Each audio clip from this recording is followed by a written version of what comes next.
What up mga idolo? For today's video, nagpapalit yung electrician ng bearing sa motor. Sa electric motor, meron niyang naka-attach na nameplate. So sa nameplate na yan, dyan natin makikita yung number ng bearing na gagamitin natin.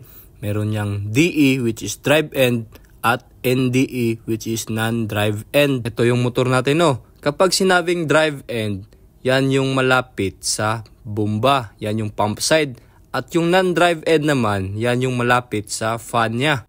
Sa bearing naman, makikita din natin yung number niya.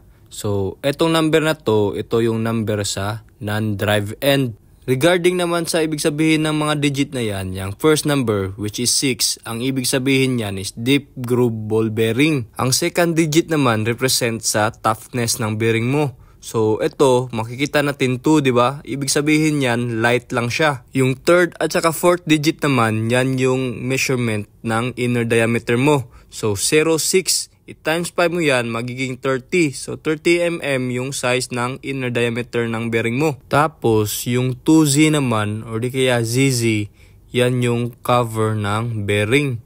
So, kapag sinabing Z, ibig sabihin yan, yung cover niya is metal. So, yan, nakikita nyo yan, metal. So, back to back yan, may cover. So, yun lang. Bye-bye!